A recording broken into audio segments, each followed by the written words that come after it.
social distancing at the Chamber, the Monday night edition. It's Happy Hour with Hammer, joined as always by the CEO of the Arizona Chamber, Glenn Hammer. Glenn, how are you doing?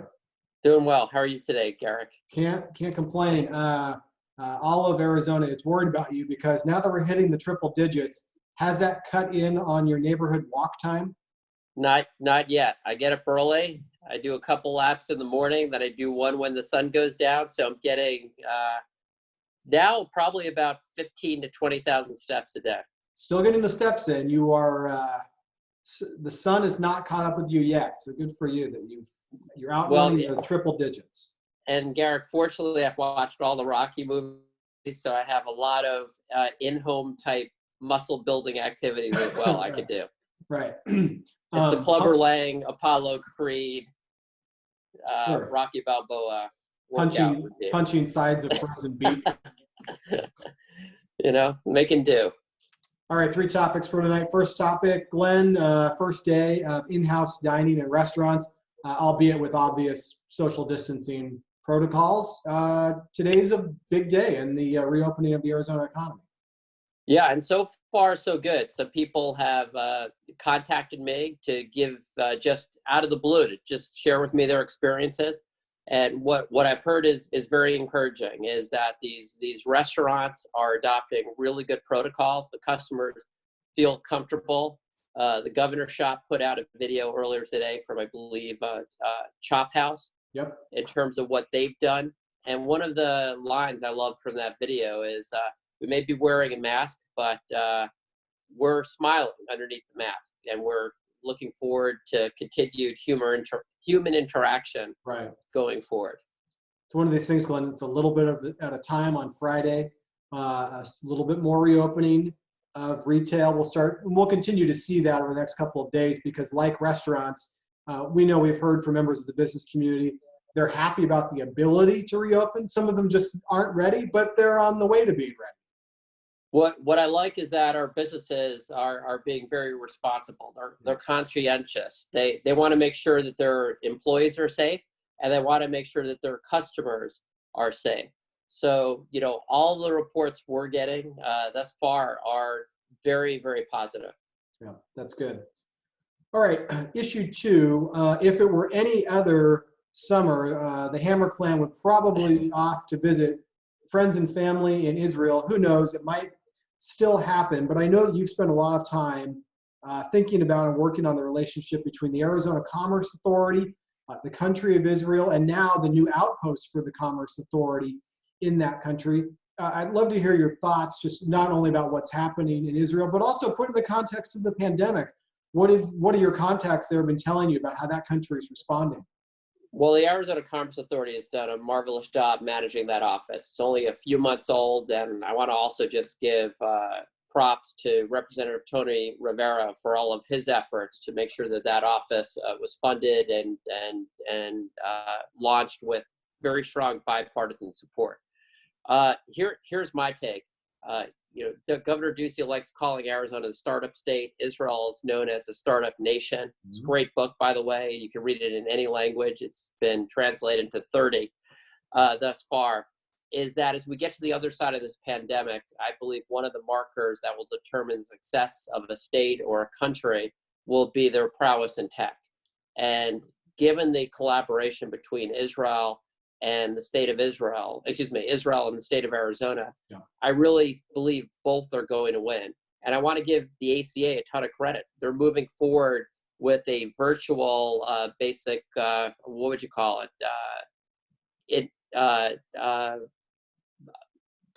Not convention, but you've got 8 or 9 different tech companies, Israel and Arizona, that are going to be going forward and getting to know each other from thousands of miles away using technology. And what I love is we're just the way we're trying to keep regular programming going as much as possible. I love that they're not letting a pandemic get in the way of further developing the relationship between the country, Israel, and the state, Arizona. What's your favorite English language Israeli paper? The Jerusalem Post. And I have to read, I believe my friend Judah Waxelbaum has a piece in today's Jerusalem Post. And Oh, I that's want to right. thank the guy who runs the office in for the state of Arizona and Israel. David Yara is just doing a fantastic job. Did a great TV segment late last week. And what I love is that, I consider Israel as almost the 51st state. It's very, very comfortable being there. And at the end of the interview, they were talking in Israel about the Arizona plan for Major League Baseball. That was actually a topic of conversation. It's pretty cool. And both the interviewer and David agreed it would be a great idea to play a lot of baseball in Arizona. So you're a regular visitor, whether it's for business or pleasure. One of the things that you were sort of in the virtual water cooler, you were talking about, there's the resilience of Israel also extends into things like dealing with pandemics. They're just able to kind of roll with it and adapt. Could you comment on that a little bit? Yeah, so Israel right now, just as there are many promising clinical trials going on in the United States when it comes to therapeutics and vaccines, the same is happening as we speak in Israel. So they've been working on a whole host of treatments that could be available even later this year, as well as very innovative type things to do with things like ventilators. So, when you talk about Israel and tech, the government has made a concerted effort to put as much energy as possible into developing those cures, those treatments that will not only help Israel, but will help the rest of the world to deal with this once in 100-year global pandemic. Right. And just as an aside, you have a huge pharmaceutical company there, Teva Pharmaceuticals, for example. So, the connections between Israel and the United States on a lot of the medical stuff is very rich. In fact, in the Jerusalem Post, my favorite Israeli paper in English, there was a great article maybe about a month ago by a doctor from Mayo talking about all the different types of things that would be useful to fight the disease. That's neat. This relationship between Israel and the ACA, it was featured in today's Dry Heat. That's our daily email. So get a little plug in there. If you go to chamberbusinessnews.com, you can read about some of the stuff that Glenn's talking about. All right, Glenn, I'm going to throw one at you here. The last time I was in the office on a regular work day was Thursday, March the 12th. Some of our work colleagues had already begun working from home that same week until you called it on Thursday. You said, that's it. So we've been working from home. You and I use different telecom providers to bring the interwebs into our house. And we were remarking on the fact that we have been rocking and rolling, no downtime, no outages. There's a story that we tweeted out in the Atlantic about what AT&T is doing, handling these tremendous spikes, data spikes, and cell providers like Verizon or you name it. The backbone, the infrastructure of this technological infrastructure, it has held up remarkably well, hasn't it? It has. And what's your line? I've probably stolen it a few times. Oh, it's the golden age of remote resources that we're living in. All right, that we've got to tweet that out as part of this segment. You're right. I'm living here now with two teenagers who have all their schooling is online. They're constantly online with a gazillion devices. I've got 2 devices going. And Garrick, not a hiccup. Just flawless. And I know you have CenturyLink. I have Cox. I'm just thankful. You think about all the challenges that we have, not just in terms of, and I'm not complaining. On the scale of things, we're extremely fortunate. Sure. But with all the different calls and obligations that we have, the fact that 2 months in, it's been flawless in terms of for my daughter's schooling. It's been flawless in terms of my work needs, and I'm just grateful because I know we're burning up a tremendous amount of I don't even know what the word bandwidth. Sure. And just it's been really remarkable how it's scaled up.